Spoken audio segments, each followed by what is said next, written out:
اس کی مثال جیسے آپ نے 1000 روپیہ دیا ہے کسی کو تو وہ اپنے ٹائم پہ واپس نہیں کر سکا تو آپ کا روز کا 1000 روپے کیا ہے صدقہ لکھا جائے گا اس کی طرف سے، ٹھیک ہے، جس نے قرضہ دیا ہے اس کے لیے، ٹھیک ہے. تو اس لیے کسی نے اگر آپ کو دینے ہو پیسے تو اس کے ساتھ نرمی کیجیے اور اس کو سہولت دے، ٹھیک ہے. وَاتَّقُوا يَوْمًا تُرْجَعُونَ فِيهِ إِلَى اللَّهِ، ڈرو اس دن سے جس دن کیا ہوگا تم سب اللہ کی طرف لوٹائے جاؤ گے اور پھر ہر شخص کو پورا دیا جائے گا جو اس نے کمایا اور ان پر ظلم نہیں کیا جائے گا. 1 روپے کا حساب، ٹھیک ہے، چاہے 1 روپے کا سود لیے چاہے 1 روپیہ صدقہ کیے، پورے کا پورا حساب اللہ تعالیٰ آپ کے سامنے کھول کے لے آئیں گے. یا ایھا الذین آمنوا اذا تداینتم بدین الی اجل مسمى فاکتبوا، اے لوگوں جو ایمان لائے ہو، بس جب آپس میں کیا ہے جب آپس میں ایک مقرر مدت تک قرض کا لین دین کرو تو اسے لکھ لیا کرو، اور ایک لکھنے والا تمہارے درمیان انصاف کے ساتھ لکھے، اور کوئی لکھنے والا اس سے انکار نہ کرے کہ لکھے جیسے اللہ نے اس کو سکھایا، سو اسے لازم ہے کہ لکھ دے، اور وہ شخص لکھوائے جس کے ذمے کیا ہے حق ہو، اور اللہ سے ڈرے جو اس کا رب ہے، اور اس میں سے کچھ بھی کمی نہ کرے. پھر اگر وہ شخص جس کے ذمے کیا ہے حق ہے یعنی قرض ہے، بے سمجھ ہے یا کمزور ہے یا وہ طاقت نہیں رکھتا تو خود لکھوائے، تو کیا کرے پھر اس کا ولی انصاف کے ساتھ لکھوا دے، اور اپنے مردوں میں سے 2 گواہوں کو گواہ بنا لو. پھر اگر 2 مرد نہ ہو تو 1 مرد اور 2 عورتیں ان لوگوں میں سے جنہیں تم گواہوں میں سے پسند کرتے ہو، اس لیے کہ دونوں سے ایک بھول جائے تو کیا کرے دوسری یاد دلا دے. اور گواہ جب بھی بلائے جائے تو انکار نہ کرے، اور اس سے مت اکتاؤ، وہ چھوٹا معاملہ ہو یا بڑا، اسے اس کی مدت تک لکھو. یہ کام اللہ کے نزدیک زیادہ انصاف والا اور شہادت کو زیادہ درست رکھنے والا اور زیادہ قریب ہے کہ تم شک میں نہ پڑو، مگر یہ کہ نقد سودا ہو جسے تم آپس میں لیتے دیتے ہو تو تم پہ کوئی گناہ نہیں کہ اسے نہ لکھو. اور جب آپس میں خرید و فروخت کرو تو گواہ بنا لو، اور نہ کسی لکھنے والے کو تکلیف دیجیے اور نہ کسی گواہ کو، اور اگر ایسا کرو گے تو بلا شبہ تم میں بہت بڑی نافرمانی ہے. اور اللہ سے ڈرو، اور اللہ تمہیں سکھاتا ہے، اور اللہ ہر چیز کو خوب جاننے والا ہے. اس آیت کو آیت دین بولتے ہیں، ٹھیک ہے. آیت دین سے کیا مطلب، یعنی قرض کی لین دین کے بارے میں اس میں بتایا گیا ہے. اور دوسرا یہ قرآن مجید کی سب سے لمبی آیت ہے. یہاں پہ اس میں جو اصول بتایا گیا ہے، کیا بتایا گیا ہے کہ انسان کیا کرے جب بھی قرضہ دے تو کیا کرے اس کو لازمی لکھ لیا کرے، اور اس کے اوپر 2 لوگوں کو گواہ بھی بنا لے، ٹھیک ہے. اور ہم موسٹلی کیا کرتے ہیں اس حکم کو نہیں مانتے، عمل نہیں کرتے ایک طرح سے، ٹھیک ہے. کیونکہ ہم پہلے تو بات ہے کہ ہم خود شرمندہ سے ہوتے ہیں اور دوسرے کو نہیں بولتے کہ اچھا میں تمہیں قرضہ دے رہی ہوں تو تم لکھ لو، ٹھیک ہے.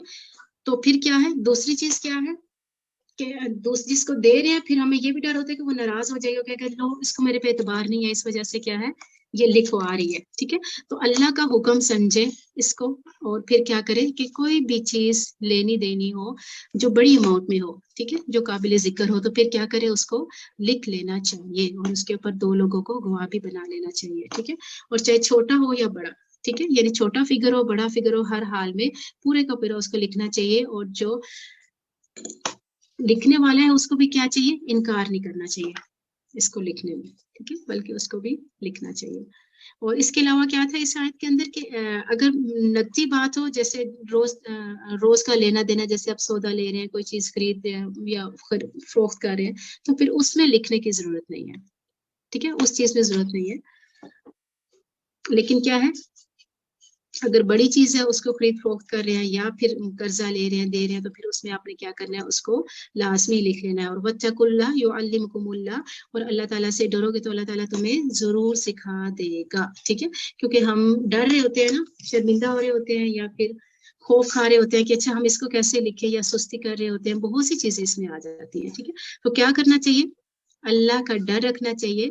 جب اللہ تعالیٰ کا ڈر ہوگا تو اللہ تعالیٰ کیا کریں گے انسان کو سکھا دیں گے. پیچھے بھی سود کی بات ہوئی ہے، ٹھیک ہے، گناہوں کو چھوڑنا، کوئی بھی گناہ چھوڑنا ہے، کوئی کسی بھی طرح سے کسی بھی مشکل میں ہے تو کیا کرے اللہ کا تقوی اختیار کریں تو اللہ تعالیٰ آپ کو ضرور سکھا دے گا، آپ کے لیے رستے ضرور کھول دے گا. یہ اللہ تعالیٰ کا وعدہ ہے، ٹھیک ہے. واتقوا اللہ ویعلمکم اللہ، اس کو نا انڈر لائن کر لیں بے شک کہ جب ہمارے اندر دل کا تقوی ہوگا تو پھر کیا ہوگا ہمارے لیے آسان ہو جائے گا اس کے پھر اللہ تعالیٰ کیا کریں گے ہمارے لیے ضرور رستے کھولیں گے. وَإِن كُنتُمْ عَلَى السَّفَرِ، پھر اگر کیا ہے تم کسی سفر پر ہو، پھر اگر تم کسی سفر پر ہو اور کوئی لکھنے والا نہ پاؤ، یعنی کیا ہوا پچھلی آیت میں کیا تھا کہ آپ جو بھی کرو گے اس میں کیا کرنا ہے، آپ نے اس کو لکھنا ہے، لیکن کیا ہے کہ کوئی لکھنے والا نہیں مل رہا، تو پھر کیا کرنا ہے، ایسی گروی چیز لازم ہے جو قبضے میں لی گئی ہو۔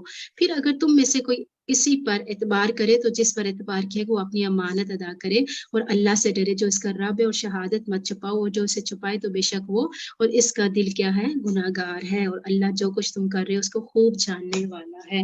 اس سے کیا چیز پتہ چلتی ہے کہ اگر انسان سفر میں ہے، ٹھیک ہے، یا پھر گھر میں ہے، دونوں طرح سے، ٹھیک ہے، اور کیا ہے کوئی لکھنے والا نہیں مل رہا یا پھر گواہ نہیں مل رہے، تو پھر کیا کرنا ہے، پھر ایک چیز رکھ لینی ہے، گروی رکھ لینی ہے، ٹھیک ہے۔ جیسے ہوتا ہے نا کہ انسان جب قرضہ لے تو پھر کہتا ہے اچھا تم میری گولڈ کی چوڑیاں رکھ لو، جب میں تمہارا قرضہ واپس کروں گا تو پھر کیا کرنا ہے، تم نے اس کو واپس کر دینا ہے، مجھے چوڑیاں واپس کر دینی ہے، ٹھیک ہے۔ تو اس چیز کے بارے میں کہا جا رہا ہے کہ کیا کرے، اس چیز کو گروی رکھ دے، اور جب امانت اور جو چیز گروی رکھی جائے گی پھر اس کو استعمال نہیں کیا جائے گا، ٹھیک ہے، بلکہ امانتاً رکھا جائے گا۔ لیکن اگر جیسے کوئی بکری وغیرہ رکھی ہے، جانور وغیرہ رکھا ہے، تو پھر کیا کرنا ہے، پھر آپ اس کا دودھ استعمال کر سکتے ہیں کیونکہ آپ اس کو چارہ وغیرہ دے رہے ہیں، ٹھیک ہے، کلیئر ہو گیا۔ آگے چلتے ہیں، للہ ما فی السماوات و ما فی الارض، اللہ ہی کے جو کچھ آسمان میں اور جو کچھ زمین میں، اور اگر تم اسے ظاہر کرو تو جو تمہارے دلوں میں ہے، یا اسے چھپاؤ اللہ تم میں سے اس کا حساب لے گا، پھر جسے چاہے گا بخش دے گا اور جسے چاہے گا عذاب دے گا، اور اللہ ہر چیز پر پوری طرح سے قادر ہے۔ للہ ما فی السماوات و ما فی الارض، کیا ہے کہ اللہ ہی کے لیے ہے جو کچھ آسمان اور زمین ہے۔ یہاں سے اللہ تعالیٰ کی بادشاہت کا پتہ چلتا ہے، اور اگر انسان دل میں جو بھی چھپاتا ہے یا پھر ظاہر کرتا ہے تو اللہ تعالیٰ کیا ہے اس کا حساب لے گا۔ ابن عباس فرماتے ہیں کہ جب یہ آیت نازل ہوئی کہ جو دلوں میں ہے اس کا بھی حساب ہوگا، تو صحابہ کرام پر بہت خوف طاری ہوا، اور کیونکہ اس پہ عمل نہیں ہو سکتا، کیونکہ دل میں جو خیالات آتے ہیں اس کے اوپر انسان کا قابو نہیں رہتا۔ تو آپ صلی اللہ علیہ وسلم نے فرمایا کہو سمینا و اطعنا وسلمنا، کہ ہم نے سنا، اطاعت کی اور ہم نے تسلیم کر لیا، تو اس پر اللہ نے ان کے دلوں کو ایمان سے بھر دیا۔ یہاں سے دو چیزیں پتہ چل رہی ہیں، ایک تو یہ پتہ چل رہا ہے کہ انسان کے دل میں جو خیالات آتے ہیں اس کے اوپر بھی پکڑ ہو سکتی ہے۔ انسان کے دل میں دو طرح سے خیالات آتے ہیں، ایک وہ خیالات آتے ہیں جو کیا ہے آتے ہیں اور چلے جاتے ہیں، ٹھیک ہے، ان کے اوپر پکڑ نہیں ہے، لیکن وہ خیال جو آتے ہیں اور پھر انسان ان کے اوپر سوچتا ہے، پھر ارادہ کرتا ہے اور پھر اس کو کرنے لگتا ہے، تو ایسی سوچ کے اوپر کیا ہے انسان کی پکڑ ہوگی۔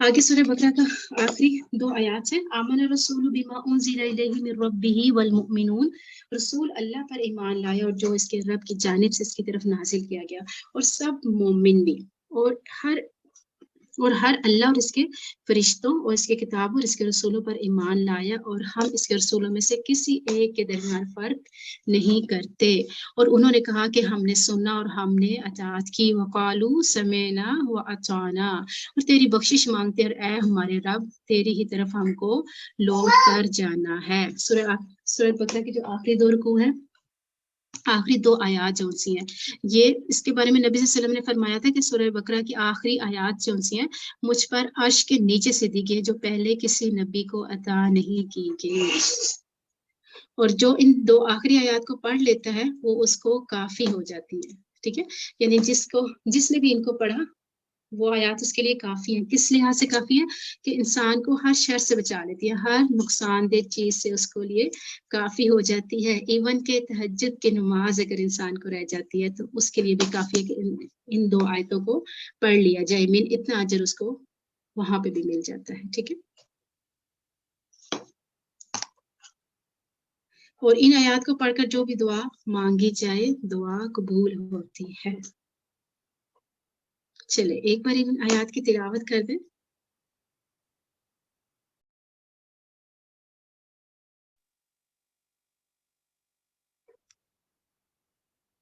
کون کرے گا؟ کوئی بھی ایک اپنا مائک آن کر لیں۔ نور آپ کریں گے؟ جی میں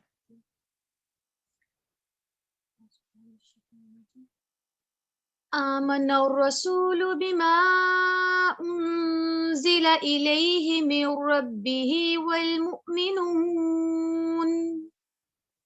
كل آمن بالله وملائكته وكتبه ورسله لا نفرق بين أحد من رسله وقالوا سمعنا وأطعنا غفرانك ربنا وإليك المصير لا يكلف الله نفسا إلا وسعها لها ما كسبت وعليها ما اكتسبت ربنا لا تؤاخذنا إن نسينا أو أخطأنا ربنا ولا تحمل علينا إصرا كما حملته على الذين من قبلنا ربنا ولا تحملنا ما لا طاقة لنا به واعف عنا واغفر لنا وارحمنا أنت مولانا فانصرنا على القوم الكافرين. آمین. لا یکلفُ نفسا الا وسعها، اللہ کسی جان کو تکلیف نہیں دیتا مگر اس کی گنجائش کے مطابق. اسی کے لیے جو اس نے کمائی کی اور اسی پر ہے جو اس نے کمایا یعنی گناہ کمایا. اے ہمارے رب ہم سے مواخذہ نہ کر اگر ہم بھول جائیں یا خطا کر جائیں. اے ہمارے رب ہم پر کوئی بھاری بوجھ نہ ڈال جیسے تو نے ان سے پہلے لوگوں پر ڈالا جو ہم سے پہلے تھے. اے ہمارے رب اور ہم سے وہ چیز نہ اٹھوا جس کے اٹھانے کی ہم میں طاقت نہ ہو اور ہم سے درگزر فرما اور ہمیں بخش دے اور ہم پر رحم کر اور تو ہی ہمارا مالک ہے سو کافر کے مقابلے میں ہماری مدد فرما. یہاں پہ کیا ہے انسان کی کمزوری کا پتہ چلتا ہے کہ انسان کیا ہے اپنے کمزور ہونے کا اللہ کے سامنے اظہار کرے کہ اے اللہ تعالیٰ ہم میں اتنی طاقت نہیں ہے تمہارے پر وہ بوجھ نہ ڈالنا جو تم نے ہم سے پہلے لوگوں پر ڈالے ہیں. ہمیشہ عافیت کی دعا کثرت سے کرتے رہے کیونکہ کیا ہے ایمان لانے کے بعد جو بہترین نعمت ہے وہ کیا ہے عافیت میں ہونا ہے. صبح شام کی دعاؤں میں بھی عافیت کی دعا ہے اور اس کے علاوہ بھی کیا کریں کثرت سے اللہ تعالیٰ سے عافیت کی دعا کرتے رہیں کہ اللہ تعالیٰ ہم کمزور ہیں تو ہمارے اوپر نہ بوجھ ڈال وہ بوجھ نہ ڈال جو تم نے ہم سے پہلے لوگوں پر ڈالا ہے. اور پھر دوسری چیز کیا ہے کہ واعف عنا واغفر لنا وارحمنا کہ اللہ تعالیٰ تو کیا کر ہمیں معاف کر دے ہمیں بخش دے اور ہمارے اوپر رحم فرما. انت مولانا کہ تو ہی ہمارا مولا ہے تیرے سوا کوئی بھی نہیں جو ہماری بخشش کرے ہمیں گناہوں سے پاک کر دے ہمارے اوپر رحم کرے. فانصرنا علی القوم الکافرین اور اے ہمارے مولا کافروں کے مقابلے میں ہماری مدد فرما. سورۃ آل عمران. بسم اللہ الرحمن الرحیم. الف لام میم اللہ لا الہ الا هو الحی القیوم. سورہ بقرہ اور سورہ آل عمران دونوں کیا ہیں ان دونوں کو نور کہا گیا ہے. ٹھیک ہے حدیث میں آتا ہے کہ سورہ بقرہ اور سورہ آل عمران پڑھا کرو یہ تمہارے پڑھنے والوں کا دفاع کریں گے اور قیامت والے دن دو صاحبانوں کی شکل میں یا پرندوں کی شکل میں صف بستہ ہو کر یا پھر ٹولیوں کی شکل میں آئیں گی. یعنی کیا ہوگی قیامت والے دن یہ صورتیں کیا کریں گی انسان کے اوپر سایہ کریں گی یا تو بادلوں کی شکل میں آئیں گی یا پھر جیسے بہت زیادہ پرندے اور انہوں نے بہت زیادہ جھنڈ بنایا ہو اور نیچے کیا ہو روشنی نہ پہنچ رہی ہو سایہ کر رہی ہوں گی. اور اس کے علاوہ کیا ہے یہ دفاع بھی کرتی ہیں. قیامت والے دن انسان کے لیے کیا کریں گے اللہ تعالیٰ سے سفارش کریں گے کہ اللہ تعالیٰ اس کو بخش دے. اور دیکھیں آیت نمبر 2 میں اللہ لا الہ الا هو الحی القیوم تو اس میں پھر اسم اعظم آیا ہے اور اس اسم اعظم کے ساتھ جب دعا کی جاتی ہے تو کیا ہوتی ہے قبول ہوتی ہے. کوئی ایک دعا بتائیں جس میں اسم اعظم آ رہا ہو کوئی دعا آپ لوگوں کو یاد ہے جس میں اسم اعظم آ رہا ہو. جی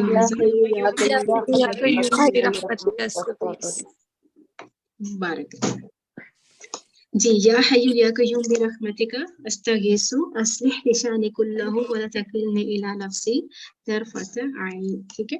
اور دوسرا یہ بھی ہے کہ اس میں رحمت کی دعا بھی ہے. تو رمضان میں رحمت کے دروازے بھی کھولے جاتے ہیں تو اللہ تعالیٰ سے کثرت سے رحمت کی دعا کرنی ہے. نزل علیک الکتاب بالحق، اس نے تجھ پہ یہ کتاب حق کے ساتھ اتاری، اس کی تصدیق کرنے والی ہے جو اس سے پہلے، اور اس نے تورات اور انجیل اتاری اس سے پہلے لوگوں کو ہدایت کے لیے، اور اس نے حق اور باطل، اور یہ کیا ہے؟ حق اور باطل میں فرق کرنے والی ہے. بے شک جن لوگوں نے اللہ کی آیات کا انکار کیا ان کے لیے بہت سخت عذاب ہے، اور اللہ سب پر غالب اور بدلہ لینے والا ہے. ان اللہ لا یخفی علیہ شیء فی الارض ولا فی السماء، بے شک اللہ وہ ہے جس کے پاس کوئی چیز، جس پر کیا ہے؟ کوئی چیز نہ زمین میں چھپی رہتی اور نہ ہی آسمان میں. سوچیں اللہ تعالیٰ کی ذات کیسی ہے کہ زمین، آسمان، سمندر، گلیکسیز، دیکھیں کیا کچھ ہے. ٹھیک ہے. اور سب چیزیں کیا ہے؟ اللہ تعالیٰ کے لیے کیا ہے؟ کچھ بھی چھپا نہیں ہے. چاہے زمین کے اندر جتنے بھی مردے ہیں، سوچیں زمین کے اندر کیا کچھ ہے. اور اللہ تعالیٰ کیڑے ہیں، سانپ ہے، بچھو ہے، کیا کچھ ہے ہمیں تو پتہ بھی نہیں ہے. ٹھیک ہے. لیکن اللہ تعالیٰ سے کچھ بھی چھپا ہوا نہیں ہے. اس کے اندر زمین کے جو اندر ہے وہ بھی ایسے ہی ہے جیسے زمین کے اوپر ہے، باہر ہے. جیسے اس کے لیے اندھیرے اور روشنی برابر ہے، اس کو اس سے کوئی فرق نہیں پڑتا کہ اندھیرا، اس کو اندھیرے میں بھی ایسے ہی نظر آتا ہے جیسے روشنی میں نظر آتا ہے. وَالَّذِي يُصَوِّرُكُمْ فِي الْأَرْحَامِ كَيْفَ يَشَاءُ، وہی ہے جو رحموں میں تمہاری صورت بناتا ہے جس طرح چاہتا ہے. اس کے سوا کوئی معبود نہیں، سب پر غالب اور کمال حکمت والا ہے. اگر انسان زمین آسمان پہ غور نہیں بھی کرتا تو انسان اپنے کیا کرے؟ پیدائش کے اوپر غور کر لے تو کیا ہوگا؟ وہ اپنے معبود کو، اللہ تعالیٰ کو ضرور پہچان لے گا جو کیا ہے؟ عزیز الحکیم ہے، زبردست حکمت والا ہے. وَالَّذِي أَنزَلَ عَلَيْكَ الْكِتَابَ مِنْهُ، وہی ہے جس نے تجھ پر یہ کتاب اتاری جس میں سے کچھ آیات محکم ہے اور وہی کتاب کی اصل ہے، اور کچھ دوسری کئی معنوں میں ملتی جلتی. پھر جن لوگوں کے دلوں میں کجی ہے تو وہ اس میں ان کی پیروی کرتے ہیں جو کئی معنوں میں ملتی جلتی ہیں، یعنی متشابہات ہیں، فتنے کی تلاش کے لیے، وہ ان کے اصل مراد کی تلاش کے لیے. اور حالانکہ ان کی اصل کیا ہے؟ اللہ تعالیٰ کے سوا کوئی بھی نہیں جانتے، اور جو علم میں پختہ ہے وہ کہتے ہیں کہ ہم اس پہ ایمان لائے، سب ہمارے رب کی طرف سے، اور نصیحت قبول نہیں کرتے مگر جو عقل والے ہیں. یہاں پہ آیات کیا ہیں؟ قرآن مجید میں دو طرح کی آیات آتی ہیں. ایک محکمات آتی ہے. محکمات وہ آیات ہوتی ہیں جو کیا ہوتی ہیں؟ جن میں حکم بالکل واضح ہوتے ہیں، جیسے نماز پڑھنا ہے، سپارہ پڑھنا ہے، روزہ رکھنا ہے، حج کرنا ہے، اس طرح کے معاملات. اور دوسرا کیا؟ وہ اخر متشابہات، کچھ کیا ہے؟ متشابہات آیات ہیں. اور متشابہات میں وہ آتی ہیں جو غیبی امور سے تعلق رکھتی ہیں، جیسے جنت ہے، جہنم ہے، اللہ تعالیٰ کا ہاتھ ہے. اب ہمیں نہیں پتا کہ اللہ تعالیٰ کا ہاتھ کیسا ہے. ٹھیک ہے. لیکن جن کے دلوں میں ٹیڑھ پن ہوتی ہے وہ کیا تلاش کرتے ہیں؟ وہ اس میں کجی تلاش کرتے ہیں. ٹھیک ہے. اور اس میں فتنہ ڈھونڈتے ہیں. کیونکہ کیا ہے؟ ان کے دل کیا ہوتے ہیں؟ ٹیڑھے ہوتے ہیں. ٹھیک ہے. ان کے دل کیا ہے؟ ٹیڑھے. اس وجہ سے وہ کیا کرتے ہیں؟ ایسی آیات میں سے تعویلیں نکالتے ہیں، اللہ کی آیت کے اوپر اللہ تعالیٰ کے ہاتھ کے اوپر بحث کرنا شروع کر دیں گے، جنت پہ بحث کریں گے، جہنم پہ بحث کرنا شروع کر دیں گے. ٹھیک ہے. تو اس طرح کی چیزیں کرتے ہیں. وَمَا يَعْلَمُ تَأْوِيلَهُ إِلَّا اللَّهُ وَالرَّاسِخُونَ فِي الْعِلْمِ، لیکن جو کون ہوتے ہیں؟ راسخون فی العلم ہوتے ہیں. وہ کیا کرتے ہیں؟ وہ فوراً سے کہتے ہیں آمنا، کہ ہم ایمان لائے. پیچھے بھی کیا بات کہی گئی تھی؟ جس نے کیا کہا کہ تم لوگ کیا کہو؟ آمنا سمعنا وأطعنا. ٹھیک ہے. وسلمنا، کہ ہم نے کیا کیا؟ سنا، اطاعت کی، اور ہم نے تسلیم کر لیا. تو جو راسخون فی علم ہوتے ہیں، جو علم میں پکے ہوتے ہیں، پھر وہ کیا کہتے ہیں؟ اللہ تعالیٰ کی آیات کے اوپر فوراً سے کیا کہتے ہیں؟ آمنا بھی کل من عند ربنا، کہ سب کیا ہے؟ ہمارے رب کی طرف سے ہی ہے. ربنا لا تزغ قلوبنا، ان کو تو یہ ڈر ہوتا ہے کہ کہیں ہمارے دل نہ ٹیڑھے ہو جائیں. اے ہمارے رب، ہمارے دل ٹیڑھے نہ کر، اس کے بعد کہ تو نے ہمیں ہدایت دی اور ہمیں اپنے پاس سے رحمت عطا فرما، بے شک تو ہی بے حد عطا کرنے والا ہے. اس دعا کو بھی چاہے انڈر لائن کر لے کہ یہ کیا دعا ہے کہ ربنا لا تزغ قلوبنا بعد إذ هديتنا، کہ اللہ تعالیٰ تو کیا ہے؟ ہمارے دلوں کو ٹیڑھا نہ کرنا ہدایت دینے کے بعد. کیونکہ ہم جیسے ہی قرآن پڑھنے لگتے ہیں، ہمیں تھوڑا سا کچھ سمجھ آنے لگتا ہے تو ہم کیا کرتے ہیں؟ باقی سب کو غلط سمجھنا شروع ہو جاتے ہیں اور ہم اپنے دل کی اصلاح تو بھول ہی جاتے ہیں. تو اصل چیز کیا ہے؟ اپنے دل کی اصلاح کرنی ہے، اور لوگوں کی برائیوں کے اوپر ان کو شرمندہ نہیں کرنا، بلکہ کیا ہے؟ ہو سکتا ہے کل ہم اس کی جگہ پہ کھڑے ہوں. ٹھیک ہے. تو اس لیے کیا کرنا ہے؟ اپنے دل کی ٹیڑھے ہونے سے بچنے کی دعا کثرت سے کرنے کے اللہ تعالیٰ تم میرے دل کو ٹیڑھا نہ کرنا، کیونکہ دل کیا ہے رحمان کی 2 انگلیوں کے درمیان ہوتا ہے، ٹھیک ہے، جس در چاہتا ہے اس کو پھیر دیتا ہے۔ اس کے علاوہ ایک اور دعا بھی ہے، اللہ مقلب القلوب ثبت قلبی علی دینک، کہ اے دلوں کو پھیرنے والے میرے دل کو اپنے دین کے اوپر ثابت قدم رکھ، یہ دعا بھی پڑھی جا سکتی ہے۔ ربنا انک جامع الناس، اے ہمارے رب بے شک تو سب لوگوں کو اس دن کے لیے جمع کرنے والا ہے جس میں کوئی شک نہیں، بے شک اللہ وعدے کی خلاف ورزی نہیں کرتا۔ بے شک جن لوگوں نے کفر کیا ان کے مال اور ان کی اولاد انہیں اللہ کی پکڑ سے ہرگز کچھ نہ کام آئے گی اور وہی آگ کا ایندھن ہوں گے۔ کدأب آل فرعون والذین من قبلہم، ان کا حال فرعون کی قوم اور ان لوگوں کے حال کی طرح جو ان سے پہلے تھے، انہوں نے ہماری آیات کو جھٹلایا تو اللہ نے ان کے گناہوں کی وجہ سے ان کو پکڑ لیا اور اللہ بہت سخت عذاب دینے والا ہے۔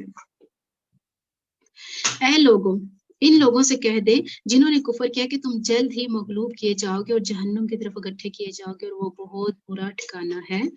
یقیناً تمہارے پاس ان 2 جماعتوں میں سے ایک نشانی تھی جو ایک دوسرے کے مقابلے میں آئی، ایک جماعت اللہ کے راستے میں لڑتی تھی اور دوسری کافر تھی، یہ ان کی آنکھوں سے دیکھتے تھے اپنے سے دگنا دیکھ رہے تھے، اور اللہ جسے چاہتا ہے اپنی مدد کے ساتھ قوت بخشتا ہے، بلا شبہ اس کی آنکھوں والوں کے لیے یقیناً بہت بڑی عبرت ہے۔ ان فی ذلک لعبرۃ لأولی الابصار، جو آنکھیں رکھتے ہیں ان کے لیے کیا اس میں بہت بڑی عبرت ہے۔ یہاں پہ جنگ بدر کی بات ہو رہی ہے کہ جنگ بدر میں صحابہ کیا تھے، 313 تھے، ٹھیک ہے، اور وہ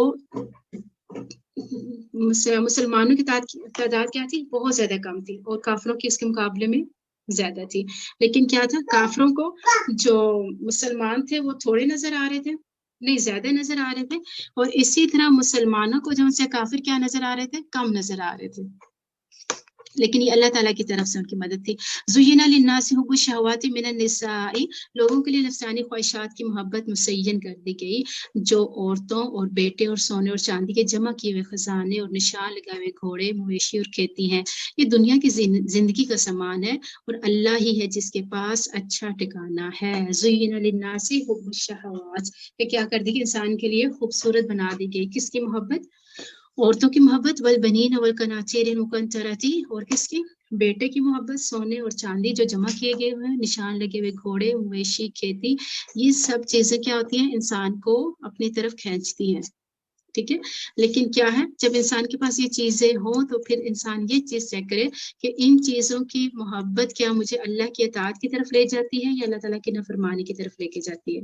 ان چیزوں کو پا کر میں اللہ کی یاد میں زیادہ ہو جاتا ہوں یا اللہ تعالیٰ کو بھول جاتا ہوں، کیونکہ ان چیزوں کی محبت بری نہیں ہے، یہاں یہ نہیں کہا گیا کہ بری بات ہے، نہیں، خرابی تب ہوتی ہے جب ہم کیا ہوتے ہیں، ان میں بہت زیادہ مشغول ہو جاتے ہیں، جس کی وجہ سے ہم اللہ تعالیٰ کی اطاعت چھوڑ دیتے ہیں۔ اس میں چاہے کیا لے لیں، عورتوں کی محبت لے لے، بیٹے لے لے، ٹھیک ہے، بیٹے کے اصول کے لیے ہم کتنی اللہ تعالیٰ کی نافرمانیاں کرتے ہیں، والقناطیر المقنطرۃ، اور سونے چاندی کے لیے سیم ایسے ہی ہے، اور اسی طرح کیا ہے، نشان لگے گھوڑے کی جگہ آج گاڑیاں لے لیں، ٹھیک ہے، اور اسی طرح مویشی اور کھیتی، کیونکہ یہ سب چیزیں کیا ہیں، دنیا کی زینت بڑھانے کا ذریعہ ہے نا، لیکن یہ کیا ہے، اللہ تعالیٰ کہہ رہے ہیں یہ تو دنیا کی زندگی کا سامان ہے، ان سے کیا کمانی ہے، آخرت کمانی ہے۔ اگر یہ سب چیزیں اللہ کی اطاعت کی طرف آپ کو لے کے جاتی ہے تو یہ آپ کے لیے کیا ہے، ثواب کا ذریعہ ہے، ٹھیک ہے، اللہ کی رضا حاصل کرنے کا ذریعہ ہے۔ قُلْ أَنُبِّئُكُم بِخَيْرٍ مِّن ذَلِكُمْ، کہتے کہ کیا میں تمہیں اس سے بہتر چیز نہ بتاؤں، یعنی اس سے بھی ایک اچھی چیز ہے، وہ کیا ہے، جو لوگ متقی بنے، یعنی جن کے دلوں میں کیا اللہ کا تقویٰ، ان کے لیے ان کے رب کے پاس باغات ہیں جن کے نیچے سے نہریں بہتی اور ان میں ہمیشہ رہنے والے ہیں، ٹھیک ہے۔ وہ اوپر جتنی بھی چیزیں تھی کیا تھی، دنیا کی زندگی کا سامان تھا، آخر کار ختم ہونے والی تھی، لیکن اس کے اگر ان کو انسان دنیا کے ان سب چیزوں کو اگر انسان اللہ تعالیٰ کی اطاعت میں لگاتے تو پھر کیا ہے، اس کو پھر ایسی ہمیشگی کی زندگی ملے گی جو کبھی ختم نہیں ہونے والی، اور اس میں وہ ہمیشہ ہمیشہ رہیں گے، اور کیا ہے ان کے لیے نہایت پاک صاف بیویاں، زوج مطہرہ ورضوان من اللہ، ٹھیک ہے، اور اللہ کی جانب سے خوشنودی، اور یہ سب سے بڑی بات ہے کہ انسان کے پاس سب کچھ ہو اور اللہ کی رضا نہ ہو، آپ کسی کے گھر گیسٹ گئے ہیں، ٹھیک ہے، وہ آپ کے لیے سب کچھ کرے اور اپنا موڈ خراب رکھے تو آپ کو کیسا لگے گا، اچھا لگے گا، بالکل بھی نہیں اچھا لگے گا، ٹھیک ہے، یعنی ساری چیزیں ہو اور اللہ کی رضا نہ ہو، ٹھیک ہے. تو اللہ تعالیٰ کیا کہہ رہے ہیں کہ ساری چیزیں بھی ملیں گی اور اس کے ساتھ کیا ملے گی, وَرِضْوَانٌ مِّنَ اللَّهِ, اللہ تعالیٰ کی رضا بھی ملے گی. اور اللہ بصیر بالعباد, اللہ تعالیٰ اپنے بندوں کو خوب دیکھنے والا ہے کہ کون کس نیت سے کیا کام کرتا ہے. الذین یقولون ربنا, جو کہتے ہیں کہ اے ہمارے رب بے شک ہم ایمان لے آئے, سو ہمیں ہمارے گناہ بخش دے اور ہمیں آگ کے عذاب سے بچا لے, آمین.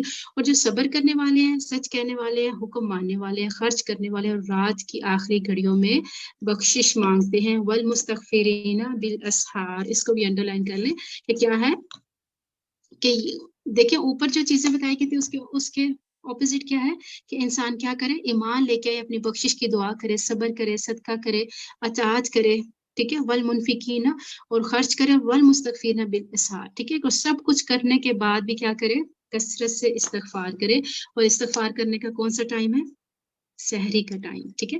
اور آج کل ہم نے ویسے بھی سحری کے لیے اٹھنا ہے, تو کیا کریں, کثرت سے جب بھی آپ سحری بنا رہے ہو تو اس میں کیا کریں, استغفار کثرت سے کریں, ٹھیک ہے. اور چاہے اگر ٹائم ہو تو جو استغفار کی دعائیں 5 سے 10 منٹ وہ کھول کے بیٹھ جائیں اور ان کو پڑھ لیں.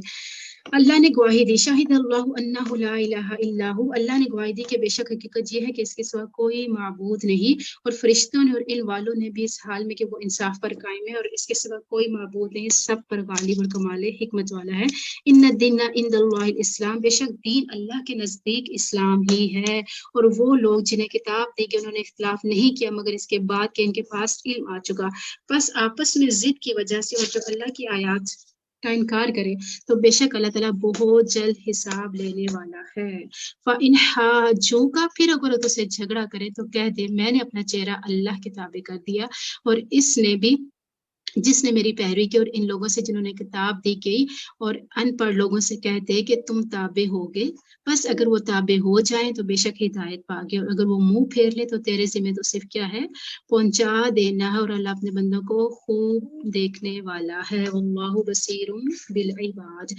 کیونکہ دیکھیں کیا ہے کہ ہدایت ہمارے سامنے کیا ہے, بالکل واضح ہو گیا ہے. جو مانتا ہے تو ٹھیک ہے, جو نہیں مانتا پھر کیا ہے, ہمارا کام تو صرف اور صرف کیا ہے, پہنچا دینا ہے, باقی اللہ کا معاملہ اس کے ساتھ ہے. ان الذین یکفرون بآیات اللہ, بے شک جو لوگ اللہ کی آیات کا انکار کرتے ہیں اور نبیوں کو کسی حق کے بغیر قتل کرتے ہیں, اور لوگوں میں سے جو انصاف کرنے کا حکم دیتے ہیں انہیں بھی قتل کر دیتے ہیں. یعنی انبیاء جو بھی ان کو نیکی کا حکم دیتے ہیں وہ اس کے خلاف ہو جاتے ہیں. سو انہیں ایک دردناک عذاب کی خوشخبری سنا دے. یہ وہ لوگ ہیں جن کے اعمال دنیا اور آخرت میں ضائع ہو گئے, اور ان کی مدد کرنے والا کوئی بھی نہیں ہوگا. کیا تو نے ان لوگوں کو نہیں دیکھا جنہوں نے کتاب میں سے ایک حصہ دیا گیا, انہیں اللہ کی کتاب کی طرف بلایا جاتا تاکہ وہ ان کے درمیان فیصلہ کرے, پھر ان میں سے ایک گروہ منہ پھیر لیتا ہے اس حال میں کہ وہ منہ موڑنے والے ہوتے ہیں. یہ اس لیے کہ بے شک انہوں نے کہا ہمیں آگ ہرگز نہیں چھوئے گی مگر چند دن, اور انہیں ان کے دین میں سے ان باتوں نے دھوکہ دیا جو وہ گھڑا کرتے تھے. یعنی ان کا بھی کیا تھا کہ ہمیں آگ نہیں چھوئے گی مگر کیا ہے, گنتی کے چند دن, مگر اصل میں کیا تھا, یہ ان کی خواہشات تھی جنہوں نے ان کو دھوکے میں ڈالا ہوا تھا. فَكَيْفَ إِذَا جَمَعْنَاهُمْ, پھر کیا حال ہوگا جب ہم انہیں اس دن کے لیے جمع کریں گے جس میں کوئی شک نہیں, اور ہر جان کو پورا دیا جائے گا جو اس نے کمایا, اور ان پر ظلم نہیں کیا جائے گا. فَكَيْفَ إِذَا جَمَعْنَاهُمْ لِيَوْمٍ لَا رَيْبَ فِيهِ, ٹھیک ہے, کہ ایک دن ایسا آنے والا کہ جس دن کیا ہوگا, سب وہاں پہ جمع کیے جائیں گے, اور ہر شخص کو پورا دیا جائے گا جو اس نے کمایا ہوگا. تو سوچنے کی بات یہ ہے کہ ہم نے کیا کمایا اور کیا حساب دینا ہے. قُلِ اللَّهُمَّ مَالِكَ الْمُلْكِ, کہہ دے اے اللہ بادشاہی کے مالک, تو جسے چاہتا ہے بادشاہی دیتا ہے, اور جس سے چاہتا ہے بادشاہی چھین لیتا ہے, اور جس سے چاہے عزت دیتا ہے, اور جس سے چاہے ذلیل کرتا ہے. تیری ہاتھ میں ہر بلائی ہے, بے شک تو ہر چیز پر پوری طرح سے قادر ہے. اس میں کیا بات ہو رہی ہے, دیکھیں کہ اللہ ہی کیا ہے, بادشاہ ہے. بادشاہی کا مالک صرف کون ہے, اللہ تعالیٰ کی ذات ہے. وہ جس سے چاہتا ہے دیتا ہے, اور جس سے چاہتا ہے چھین لیتا ہے. اسی طرح عزت بھی جس سے چاہتا ہے دیتا ہے, اور جس سے چاہتا ہے چھین لیتا ہے. اور سب بھلائی کس کے ہاتھ میں ہے, اللہ کے ہاتھ میں. تو پھر ہمیں کس کی طرف لوٹنا چاہیے, لوگوں کی طرف, لوگوں کو خوش کرنا چاہیے تاکہ ہمیں کوئی سیٹ مل جائے, کوئی مقام مل جائے, کوئی دوستوں میں عزت مل جائے, یا اللہ کی طرف لوٹنا چاہیے, صرف اور صرف اللہ کی طرف. کیوں, کیونکہ بیدک الخیر, کہ ساری کی ساری خیر کیا ہے, اللہ کے ہاتھ میں ہے. ساری دنیا بھی ہمیں فائدہ پہنچانا چاہے اور اگر اللہ تعالیٰ نہ چاہے تو کوئی ہمیں فائدہ نہیں پہنچا سکتا. اور اسی طرح اگر اللہ فائدہ دینا چاہے اور ساری دنیا مل کر بھی روک لے تو وہ نہیں روک سکتی. تو اس سے کیا پتہ چلتا ہے کہ سب خیر اللہ کی طرف سے ہے. تو ہمیں پھر کس کی طرف پلٹنا ہے؟ اللہ ہی کی طرف پلٹنا ہے اور اسی سے ہی دعا کرنی ہے اور اسی سے ہی مانگنا ہے. تولج اللیل فی النہار و تولج النہار فی اللیل. تو کیا ہے کہ اللہ تعالیٰ کی ذات کیا ہے کہ تو رات کو دن میں داخل کرتا ہے اور تو دن کو رات میں داخل کرتا ہے اور تو زندہ کو مردہ سے نکالتا ہے اور تو مردہ کو زندہ سے نکالتا ہے اور تو جس سے چاہے کسی کو کیا ہے حساب کے بغیر رزق عطا کر دیتا ہے. ٹھیک ہے. وَتَرْزُقُ مَن تَشَاءُ بِغَيْرِ حساب. اس سے بھی کیا پتہ چلتا ہے کہ وہ دن کو رات میں داخل کر دیتا ہے, رات سے دن کو نکال کے لے آتا ہے, زندہ سے مردہ, مردہ سے زندہ نکال لیتا ہے. ٹھیک ہے. تو اس کے لیے کیا مشکل ہے کہ وہ ہمیں غموں سے نہ نکال سکے, ہماری پریشانی دور نہ کر سکے, ہمارے لیے رزق فراغ نہ کر سکے, ہمارے لیے عزت کا لوگوں کی نظر میں عزت نہ ہمیں دے سکے. ہر چیز کس کے پاس ہے؟ ہر خیر اللہ کے پاس ہے. صرف اور صرف ہمیں اس کی طرف لوٹنے کی ضرورت ہے اور سچے دل کے ساتھ, سچی نیت کے ساتھ. تو دیکھیں پھر آپ کو خیر کیسے ملتی ہے.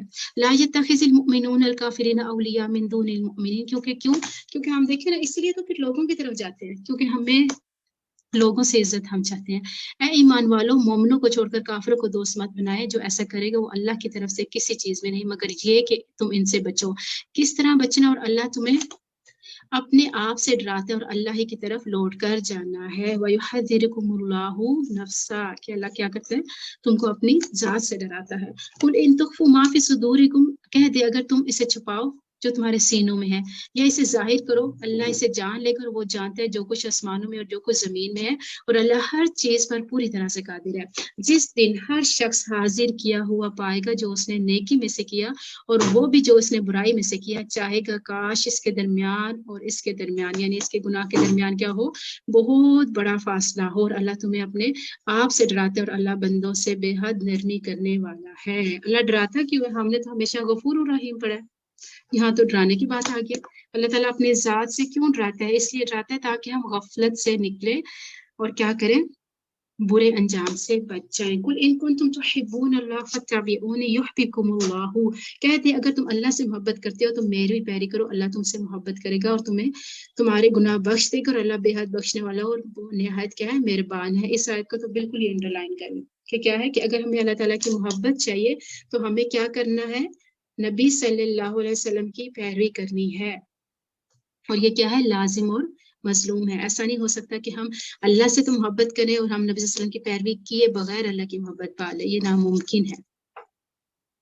اور پھر کہہ دے کہ اللہ اور اس کے رسول کا حکم مانو, پھر وہ منہ پھیر لیں تو بے شک اللہ کافروں سے محبت نہیں رکھتا. ٹھیک ہے. تو کیا کہے, اللہ اور اس کے رسول کی کیا کرنی ہے, اطاعت کرنی ہے. اور جیسے رمضان ہے تو اس میں زیادہ سے زیادہ کوشش کرنی ہے کہ ہم جو بھی اعمال کریں وہ کیا ہو, مسنون ہو, سنت کے مطابق ہو, چاہے سحری ہو, چاہے افطاری ہو, چاہے تراویح پڑھنی ہے, کوئی بھی کام کرنا ہے, کوئی بھی کام کرنا ہے تو اس میں دیکھیں ایون کہ نمازوں کے اندر جو صورتیں پڑھنے ہیں اس میں بھی کوشش کریں کہ کیا کریں, وہی پڑھیں جو نبی صلی اللہ علیہ وسلم پڑھا کرتے تھے, اگر آپ کو اللہ تعالیٰ کی محبت چاہیے تو.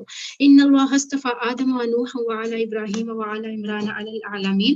بے شک اللہ نے آدم اور نوح اور ابراہیم کے گھرانے اور عمران کے گھرانے کو جہان والوں پر چن لیا. ذریۃ بعضها من بعض, ایسی نسل جس کا بعض سے, اور اللہ سب کچھ سننے والا اور سب کچھ جاننے والا ہے. اور جب عمران کی بیوی نے کہا اے میرے رب, بے شک میں نے تیرے لیے اس کی نظر مانی جو میرے پیٹ میں ہے اور کہ آزاد چھوڑا ہوا ہوگا, سو مجھ سے قبول فرما, بے شک تو ہی سب کچھ سننے والا اور سب کچھ جاننے والا ہے. پھر جب اس نے اسے جنا تو کہا اے میرے رب, یہ تو میں نے ایک لڑکی جنی ہے اور اللہ زیادہ جانتا ہے جو اس نے جنا, اور لڑکا اس لڑکی جیسا نہیں, اور بے شک میں نے اس کا نام مریم رکھا, اور بے شک میں اس سے اور اس کی اولاد کو شیطان مردود سے تیری پناہ میں دیتی ہوں. یہاں سے کس کا واقعہ شروع ہو رہا ہے, حضرت مریم کا. ٹھیک ہے. اور اس میں کیا تھا کہ انہوں نے جو عمران کی بیوی تھی انہوں نے کیا کیا تھا, نظر مانی تھی کہ جو میرے پیٹ میں ہے, ان کی پریگنینسی تھی, ان کا کہ جو میرے پیٹ میں ہے میں اس کو کیا کروں گی, آزاد کر دوں گی. آزاد کرنے سے کیا مراد ہے کہ یعنی اپنی خدمت سے آزاد کر دوں گی, وہ صرف اور صرف اللہ تعالیٰ کی خدمت کرے گا اور اللہ کی عبادت اور اللہ کے کام کرے گا. ٹھیک ہے. تو پھر کیا ہوا, انہوں نے کہا کہ اس کو مجھ سے قبول کر لے. فلما وجعتها قالت ربی انی, پھر جب کیا ہوا, انہوں نے